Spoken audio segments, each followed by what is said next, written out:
students, good morning to all of you. Myself Amit Jala from Mahasapura School. Due to COVID-19, Mahasapura School starting an online education system. ये students आज हम इस video के अंदर economics के बारे में डिस्कस करेंगे। इकोनॉमिक्स क्या है? लास्ट मैंने जो वीडियो शूट किया था एसपीसीसी का, उसके अंदर मैंने आपको तीनों के तीनों सब्जेक्ट के बारे में जो है ओवरऑल बताया था। इकोनॉमिक्स क्या है, ओसी क्या है एंड एसपीसीसी क्या है। तो इंडेक्स के अंदर आप देख सकते हो इकोनॉमिक्स के अंदर टोटल 11 चैप्टर्स है और ये सारे के सारे चैप्टर्स मार्केट के ऊपर बेस्ड है। इस सब्जेक्ट के अंदर आप जो है मार्केट कैसे जो है अप डाउन होती है वो सब कुछ आप सीख सकते हो। डिमांड कैसे इंक्रीज होती है, सप्लाई कैसे इंक्रीज होता है, ये सब कुछ आप इस इकोनॉमिक्स के अंदर सीख सकते हो। देखा जाए तो इकोनॉमिक्स सिंपल और इजी सब्जेक्ट में से एक सब्जेक्ट है। तो आज हम शुरुआत करने वाले हैं चैप्टर नंबर 1 से। वैसे तो फर्स्ट टर्मिनल एग्जाम के अंदर 1 to 5 चैप्टर्स आते हैं। वैसे तो फर्स्ट टर्मिनल एग्जाम के अंदर 1 to 5 चैप्टर्स आते हैं, लेकिन ड्यू टू कोविड-19 कुछ गवर्नमेंट जो है सिलेबस के अंदर चेंजेस भी कर सकती है। जब तक गवर्नमेंट का नया कोई सर्कुलर नहीं आता तब तक हम ओल्ड सिलेबस को ध्यान में रखते हुए चैप्टर्स को कंटिन्यू करेंगे। तो आज हम शुरुआत करेंगे चैप्टर नंबर 1 से, इकोनॉमिक्स एंड इंट्रोडक्शन। तो पेज नंबर 2 पर आप देख सकते हो टोटल 4 ऑथर्स दिए गए हैं। पेज नंबर 2 पर टोटल जो है 4 ऑथर्स आपको दिए गए हैं। इन चारों के चारों ऑथर्स ने अपनी अपनी इकोनॉमिक्स की डेफिनेशन बताई है। First author is Adam Smith, Alfred Marshall, Leon Robbins and Paul Samuelson. अलग अलग तरीके से इकोनॉमिक्स का मीनिंग जो है समझाने की इन्होंने कोशिश की है। डियर स्टूडेंट्स, खास याद रखिएगा इन 4 ऑथर में से कोई एक ऑथर यानी कि किसी भी एक ऑथर की डेफिनेशन आपको 1 सेंटेंस के अंदर पूछी जा सकती है। Very most IMP for 1 mark. शुरुआत करते हैं बाय एडम स्मिथ से। एडम स्मिथ ने क्या कहा है कि इकोनॉमिक्स क्या है, उन्होंने भी अपने सजेशंस बताए हैं। Economics is the study of the nature and causes of the wealth of the nation. Economic studies the exchange of physical wealth are produced by labour. Adam Smith ऐसा मानते हैं और उन्होंने यह बताया है कि जो लेबर है अपनी मेहनत करके वो फिजिकल हेल्थ का क्या करता है, प्रोडक्शन करता है। फिर से रिपीट कर रहा हूं, लेबर क्या करता है, अपनी मेहनत से वो फिजिकल वेल्थ का प्रोडक्शन करता है और फिर एक्सचेंज करता है। तो उसको स्टडी करना that is called economics. Human अपनी मेहनत से वेल्थ क्रिएट करता है, वेल्थ यानी कि संपत्ति क्रिएट करता है, दौलत क्रिएट करता है और एक्सचेंज भी करता है। तो उसको स्टडी करना that is called economics. Simple meaning बताया गया है। ये आपको 1 सेंटेंस के अंदर भी पूछा जा सकता है। तो ये मीनिंग बताया था किसने? एडम स्मिथ ने। तो सेकंड मीनिंग बताया है by Alfred Marshall. Alfred Marshall ने भी कुछ अपना सजेशन दिया है। तो क्या दिया गया है? तो लिखा है अल्फ्रेड मार्शल ने, in this books principle of economics published in the 1890। Economics की बुक्स जो है अल्फ्रेड मार्शल ने पब्लिश की थी 1819 को, और वो लिखते हैं economics is the study of the making of the ordinary business of life. Economics यानी कि ह्यूमन की रूटीन लाइफ को स्टडी करना। इकोनॉमिक्स यानी कि ह्यूमन की रूटीन लाइफ को स्टडी करना, यानी कि ऑर्डिनरी वो कुछ भी इकोनॉमिक एक्टिविटी करके जो कुछ भी जो हैप्पीनेस पा रहे हैं और गुड्स एंड सर्विसेज का गेन कर रहे हैं, तो उसको स्टडी करना दैट इज कॉल्ड इकोनॉमिक्स। फिर से रिपीट कर रहा हूं, अल्फ्रेड मार्शल ने ये बताया है कि ह्यूमन जो एक्टिविटी करते हैं अपनी रूटीन लाइफ के लिए, जीने के लिए, जो कुछ भी इकोनॉमिक एक्टिविटी करते हैं, पैसा अर्न करते हैं, तो उस एक्टिविटी को स्टडी करना दैट इज कॉल्ड इकोनॉमिक्स। और वो उस एक्टिविटी में से वो हैप्पीनेस अचीव करता है, पाता है। सेकंड डेफिनेशन बताई है किसने? बाय लियोन रॉबिन्स ने। रॉबिन्स क्या लिखते हैं? Economics is the scales which studies human behavior as a relationship between ends and scales, means which have alternative use। Robins लिखते हैं कि इकोनॉमिक्स जो है वो ह्यूमन जो है वो अपनी नीड को सेटिस्फाइड करने के लिए जो कुछ भी एक्टिविटी करते हैं और अपनी एक्टिविटी की मदद से वो अपने जो है नीड को सेटिस्फाइड करते हैं और अपने बिहेवियर से वो जो है अल्टरनेटिव ऑप्शन को यूज करके, यानी कि एक एग्जांपल दूं कि अपने माइंड का, अपने स्किल्स का, नॉलेज का यूज करके वो क्या करता है, एक्टिविटी करता है। कैसी एक्टिविटी? रुपीस अर्न करने की एक्टिविटी करता है। और वो अल्टरनेटिव, उसके पास जो कुछ भी ऑप्शन है उस ऑप्शन का या तो फिर अपने रिसोर्सेज का यूज करके वो क्या करता है, एक्टिविटी करता है। तो उस एक्टिविटी को कहते हैं इकोनॉमिक्स, यानी कि ह्यूमन की एक्टिविटी को स्टडी करना, उसे कहते हैं इकोनॉमिक्स। नाउ फोर्थ डेफिनेशन दी है किसने? पाउल सैमुएल्सन ने। सैमुएल्सन क्या लिखते हैं? सिंपल डेफिनेशन सैमुएल्सन ने भी बताई है। लिखते हैं economics is the study of the how society uses scarce resources to produce a variable commodities and distributed a peoples। पाउल सैमुएल्सन ऐसा लिखते हैं कि इकोनॉमिक्स जो है वो एक वन टाइप ऑफ स्टडी है। क्या स्टडी है? कि सोसाइटी जो है, जो शॉर्टेज वाले रिसोर्सेज है मार्केट के अंदर, जिस रिसोर्सेज की शॉर्टेज है उस रिसोर्सेज का यूज करके वो प्रोडक्शन करते हैं, कमोडिटीज का प्रोडक्शन करते हैं, गुड्स एंड सर्विसेज का प्रोडक्शन करते हैं और उसका डिस्ट्रीब्यूशन करते हैं। तो उस एक्टिविटी को कहते हैं economics. Dear students, I hope कि आपको ये चारों के चारों ऑथर की डेफिनेशन आपको समझ में आई होगी। नेक्स्ट हम देखते हैं economic and non economic activity. ये क्वेश्चन आपको ओसी के अंदर भी आएगा। शुरुआत ही इस क्वेश्चन से होगी। इकोनॉमिक एक्टिविटी यानी कि कैसी एक्टिविटी? देखते हैं meaning of economic activity. Activity performed with the purpose of getting economic benefit in the form of income involving exchange of goods and services or a factor as well as involving cost is called a economic activity। Dear students, इस line के नीचे खास underline कीजिएगा। Economic activity यानी कि ऐसी activity जिसका main purpose हो प्रॉफिट गेन करना।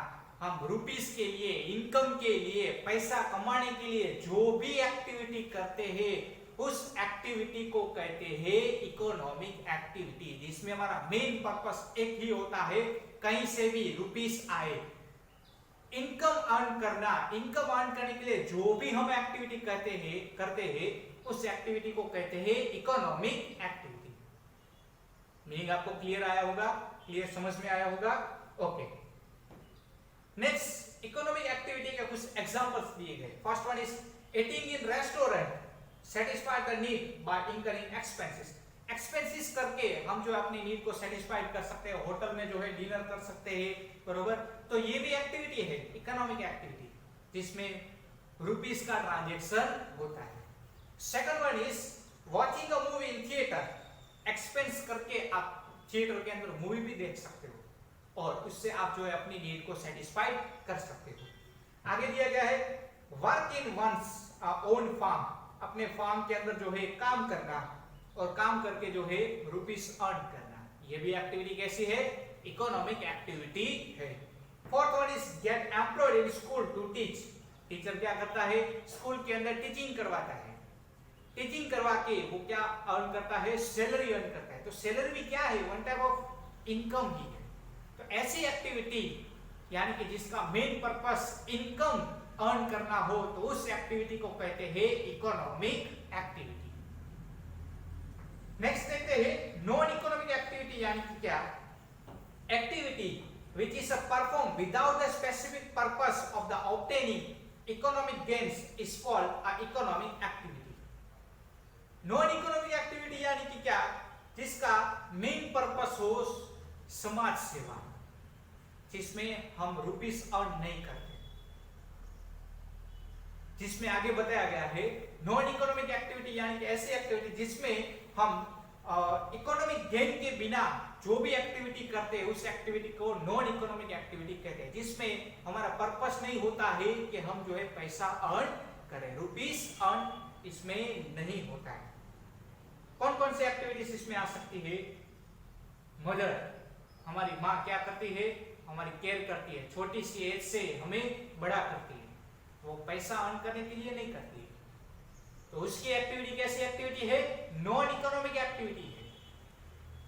चैरिटेबल एक्टिविटीज, ये भी कैसी एक्टिविटी है? नॉन इकोनॉमिक एक्टिविटी, जिसमें कोई पर्पस ही नहीं होता है रुपीस या इनकम अर्न करने का। आई होप कि आपको ये मीनिंग भी समझ में आया होगा। नेक्स्ट देखते हैं micro and macro economic. Micro economic यानी कि क्या? Micro economics study the behaviour of individual unit of economy. Micro economic यानी कि स्टडी करना, किसको स्टडी करना? Behaviour of the individual unit of economy. Economy के इंडिविजुअल यूनिट को स्टडी करना, उसे कहते हैं माइक्रो इकोनॉमिक। डिमांड कितनी इंक्रीज हुई, सप्लाई कितना इंक्रीज हुआ, ये सब कुछ स्टडी करना यानी कि माइक्रो इकोनॉमिक। मैक्रो इकोनॉमिक यानी कि क्या? Macro economics analysis has help to give a principle for a resources management to increase the national income, reduce unemployment, poverty, inflation and so on. Macro economic जो है वो आपको helpful होता है। कैसे? वो आपको प्रिंसिपल्स प्रोवाइड करता है। कैसे? कि नेशनल इनकम कितनी इंक्रीज हुई, कितना डिक्रीज हुआ, अनएम्प्लॉयमेंट कितना रिड्यूस हुआ, कितना जो है बरोबर इंक्रीज हुआ, ये भी आपको गाइडेंस इसमें से मिल जाएगा। पोवर्टी, इन्फ्लेशन, ये सारी की सारी इंफॉर्मेशन और प्रिंसिपल्स जो है प्रोवाइड किया जाता है इसमें मैक्रो इकोनॉमिक के स्टडी में। ये स्टूडेंट्स आई होप कि आपको मैक्रो इकोनॉमिक जो है वो समझ में आया होगा। नेक्स्ट दिया है presentation of the information in economics. In economic analysis or study of the economics, information can be presented in the following three ways. Information आप जो है तीन तरीके से जो है आप प्रेजेंट कर सकते हो। डिस्क्रिप्टिव मैनर, यानी कि आप जो है लैंग्वेज के थ्रू भी जो है इंफॉर्मेशन आप शेयर कर सकते हो। By the way of data table, data table statistical method से भी आप जो है प्रेजेंट कर सकते हो। By the way of graph, graph के थ्रू भी आप इंफॉर्मेशन को समझा सकते हो। एक आपको टेबल दिया गया है जिसमें प्राइस दी गई है और डिमांड दी गई है। प्राइस जैसे जैसे डिक्रीज होती जा रही है वैसे वैसे डिमांड इंक्रीज होती जा रही है। छोटा सा ग्राफ आपको टेक्स्ट बुक के अंदर दिया गया है। एक्स एक्सिस पर जो है डिमांड बताई गई है, वाई एक्सिस पर जो है प्राइस बताई गई है। तो इस तरीके से आप जो है स्टैटिस्टिकल इंफॉर्मेशन को डायग्राम के अंदर भी प्रेजेंट कर सकते हो और सिंपली जो है एक दूसरे को आप समझा सकते हो। तो इस तरीके से स्टैटिस्टिकल इंफॉर्मेशन जो है हेल्पफुल हो सकती है। नेक्स्ट हमारा क्वेश्चन है importance of the statistical information. Statistical information आपको कैसे हेल्पफुल हो सकती है, तो ये क्वेश्चन हमें आज समझना है, जिसके टोटल 4 पॉइंट्स थे। Now see in details. First one is statistical information supports on the confirmed principles. इसमें लिखा गया है philosophy of the economics observe human behavior.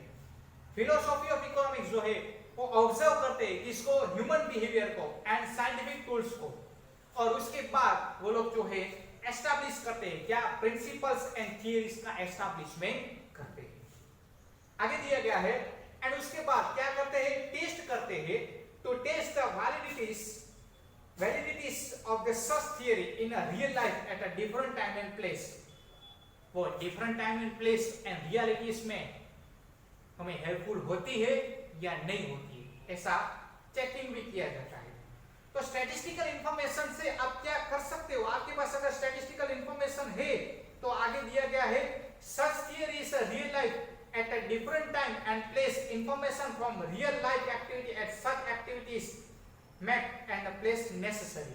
यानी कि डिफरेंट टाइम एंड प्लेस में एंड रियल लाइफ में ये एक्टिविटी, ये स्टैटिस्टिकल इंफॉर्मेशन आपको जो है हर एक प्लेस में जो है हेल्पफुल हो सकती है। और ये स्टैटिस्टिकल इंफॉर्मेशन जो है क्वांटिटेटिव मेजर्स में भी हो सकती है। फॉर एग्जांपल कि रेनफॉल हुआ तो उसके बाद एग्रीकल्चर सेक्टर में कितना प्रोडक्शन इंक्रीज हुआ और कितना इंक्रीज नहीं हुआ, ये स्टडी करना है तो उसके लिए भी आपको जो है ये स्टैटिस्टिकल इंफॉर्मेशन आपको हेल्पफुल हो सकती है। जैसे कि डिमांड कितनी इंक्रीज हुई, कितनी डिक्रीज हुई, सप्लाई कितना इंक्रीज हुआ, कितना डिक्रीज हुआ, ये सब कुछ आप स्टैटिस्टिकल इंफॉर्मेशन से आप जो है स्टडी कर सकते हो। ये था first importance. Second one is give an idea about the changing trends of economic parameters. दिया गया है स्टैटिस्टिकल इंफॉर्मेशन से आपको आइडियाज मिल जाएगा कि इकोनॉमी का ट्रेंड किस तरफ जा रहा है, अप हो रहा है या डाउन हो रहा है, हमारा सेल्स जो है वो इंक्रीज हो रहा है या डिक्रीज हो रहा है, वो भी आपको नॉलेज मिलेगा। कहां से? स्टैटिस्टिकल इंफॉर्मेशन से। आप इंफॉर्मेशन गेन कर सकते हो स्टैटिस्टिकल इंफॉर्मेशन से कि हमारी कंपनी है तो हमारी कंपनी का सेल्स इंक्रीज हुआ है या डिक्रीज हुआ है, तो वो आप कब आइडियाज लगा सकते हो? स्टैटिस्टिकल इंफॉर्मेशन अपने पास रखोगे तो। नेशनल इनकम कितनी इंक्रीज हुई, कितनी डिक्रीज हुई, ये सारे का सारा नॉलेज आपको स्टैटिस्टिकल इंफॉर्मेशन से मिल सकता है। तो ट्रेंड्स यानी कि वे किस तरफ जा रहा है वो आपको नॉलेज मिल सकता है। Now third one is to make a comparative study easy. Statistical information आपके पास है तो आप इजीली कंपैरिजन भी कर सकते हो, रिजल्ट को कंपैरिजन कर सकते हो। हमारी नेशनल इनकम कितनी है और अदर कंट्री की नेशनल इनकम कितनी है, अगर हमारे पास स्टैटिस्टिकल इंफॉर्मेशन नेशनल इनकम की होगी तो। आगे दिया गया है डिफरेंट टाइम पीरियड में आप जो है अलग अलग स्टेट, कंट्री, रीजन, सिटी सब जो है आप कंपेयर कर सकते हो स्टैटिस्टिकल इंफॉर्मेशन से। For example we can compare growth rate of India's national income between 1951 and 2015। 1951 में हमारा ग्रोथ रेट कितना था और 2015 में हमारा ग्रोथ रेट कितना है, वो आप स्टडी कर सकते हो with the using of statistical information. आगे दिया गया है इंडिया, यूएसए, यूके सबके पर कैपिटा इनकम कितना है या कितनी है, इन्फ्लेशन का रेट क्या है, पर कैपिटा इनकम क्या है, नेशनल इनकम क्या है, आप दोनों ही कंट्री का कंपैरिजन कर सकते हो with the using of statistical information. Now last one is to make a precise presentation of facts। आप जो है स्टैटिस्टिकल इंफॉर्मेशन को आप जो है शॉर्ट में समझा सकते हो। अगर आपके पास स्टैटिस्टिकल इंफॉर्मेशन है तो आप जो है आपको लॉन्ग ऐसे लिखकर आपको समझाने की कोई जरूरत नहीं होती, आप सिंपल वे में स्टैटिस्टिकल फाइनेंशियल डेटा से आप समझा सकते हो और क्लियरली जो है आप उसे ग्राफ के थ्रू भी समझा सकते हो। और क्या क्या समझा सकते हो? Inflation, agriculture and production, regional disparity in income, ये सब कुछ आप जो है इजीली समझा सकते हो by the using of graphs. ये स्टूडेंट्स आज इस वीडियो के अंदर इतना ही। नेक्स्ट वीडियो के अंदर नेक्स्ट क्वेश्चन के साथ मिलेंगे, तब तक take care of yourself. Thank you so much. जय माता दी।